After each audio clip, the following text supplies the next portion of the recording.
Après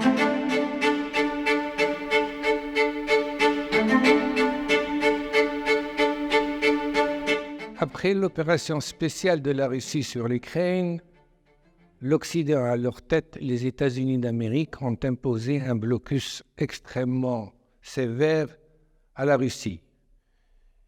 Il était composé à la fois d'un blocus sur les hydrocarbures, un certain nombre de produits spéciaux à caractère technologique, et d'une autre manière, un blocus qui touchait même d'autres denrées qui, sans le dire, étaient affectées.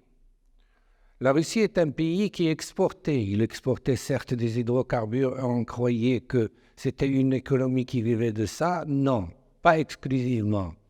Son exportation des hydrocarbures avant le conflit était située autour de 26 milliards de dollars, alors que ses exportations annuelles des produits agricoles atteignaient déjà les 30 milliards de dollars. Cette situation a quelque part affecté le Maroc, cette situation de blocus. Certes, le Maroc a une diplomatie autonome et il a ses principes qui sont immuables. Il a pris position en faveur de la préservation de l'intégrité territoriale de l'Ukraine, ce qui était normal, sauf que le Maroc est aussi un ami de longue date de la Russie avec qui il entretient des relations commerciales et des relations d'amitié et culturelles.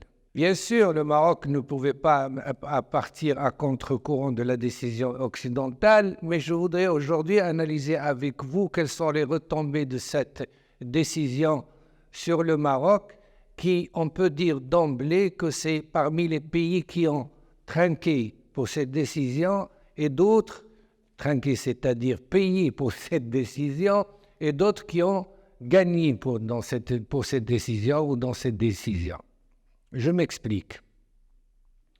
Avant le conflit, les relations entre le Maroc et la Russie étaient très bonnes et elles étaient même prometteuses. Nous avions atteint un volume d'échange de l'ordre de 3 milliards de dollars.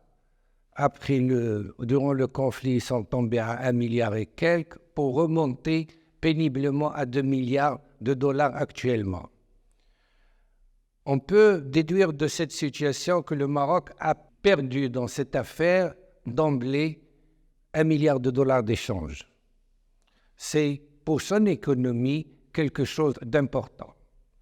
Mais au-delà de tout ça, il a aussi perdu dans le fait que, indirectement, il a été affecté par l'inflation d'un certain nombre de produits. Bien sûr, je pense notamment aux hydrocarbures, aux produits alimentaires qui ont connu une flambée de prix due à la politisation de ces produits et au fait que la Russie étant le premier exportateur de céréales, l'Ukraine, 5e exportateur mondial, on était dans une situation de perturbation extrême du marché.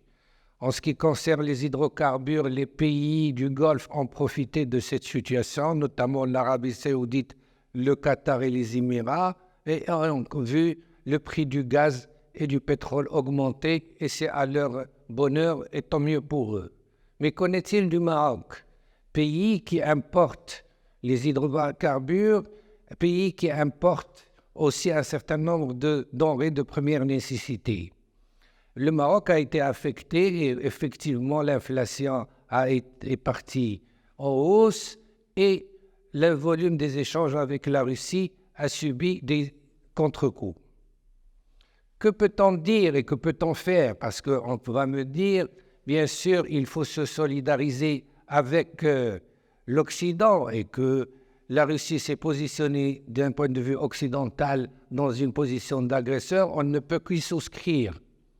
D'abord, il faut être clair, le Maroc est autonome dans sa politique étrangère et il a toujours eu avec la Russie des relations d'amitié qui le lui rendaient bien.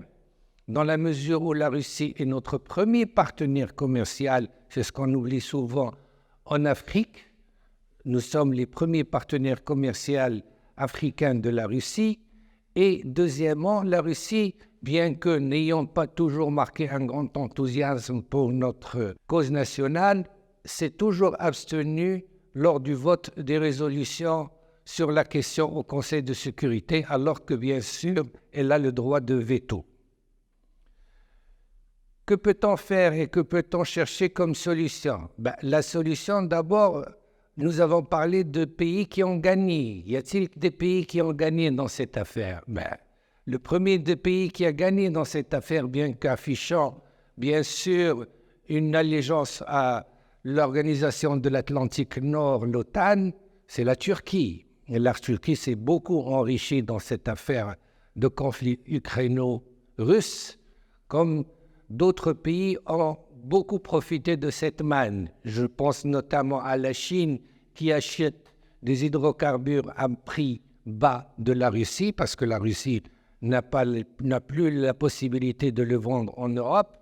Et l'Inde aussi, et d'autres pays qui, comme je l'ai dit, en ont profité en voyant le cours du pétrole et de gaz augmenter. Le Maroc, bien sûr, a perdu au change $1 milliard d'échange. Il a perdu aussi la possibilité de développer ses relations commerciales prometteuses et d'investissement avec la Russie parce qu'il ne peut pas payer en dollars ni en euros. Et bien sûr, la Russie étant exclue du système de paiement SWIFT, il y a très peu et beaucoup de difficultés à échanger. Qu'exportait le Maroc et qui nous semble intéressant à souligner, il exportait beaucoup d'agrumes à la Russie.